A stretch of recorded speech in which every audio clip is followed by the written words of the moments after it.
Бизнисот остро против тоа недела да биде неработен ден за работниците. Ке имале намален промет, ке им се зголемеле трошоците, некои ке пропаднале, ке се делеле откази, ке се трупале залихи, ке се одврателе странските инвеститори од идни вложувања, ке немало капитални инвестиции. Ова им се само дел од аргументите зошто не сакаат да ги остават вработените да здибнат макар еден ден неделно. Во законот не треба да бидат наброени дејностите затоа што тоа е променлива категорија, сите гледаме дека менувањето на законите еднаш кои ќе бидат донесени, после оди потешко.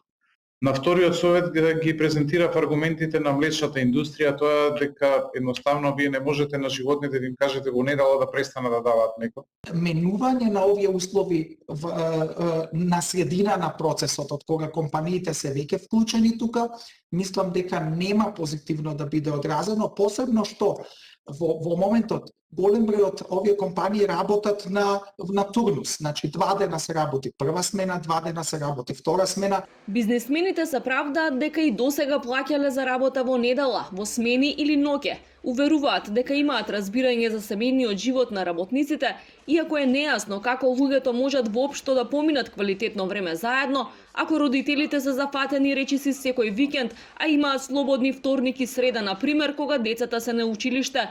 Газдите немаат ништо против засилени инспекции, но некои се против идејата да плаќаат двојно за работа во недела, бидејќи работниците добивале 2 слободни дена во текот на работната седмица. Се апсолутно неприфатливо применувањето на плюс додаток на плата за работа во недела, од причина што веќе даваме 2 слободни денови во било кој ден од неделата.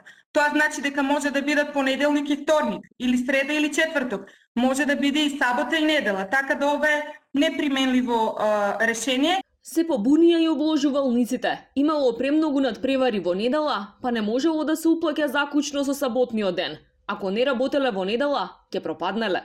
Од нашите проценки и анализи, повеќе од 70% од прометот во нашите објекти се реализираат токму во недела како ден, бидејќи тогаш се случуваат и најголемиот број на спортски настани, од една страна, што е најзначајно, од друга страна што објектите за игри на среќа се категорија на објекти кои што играчите ги посетуваат во своето слободно време. Синдикатите со години алармираат на масовно кршење на работничките права. Не е тајна дека илјадници работници добиваат плата во плик, враќаат дел од парите на рака на газдите, не земале К15, имаат плата под законскиот минимум или не им се исплаќа за прековремена работа. Најпогодени се вработените во текстилниот сектор, угостителството, градежништвото и прехранбената индустрија.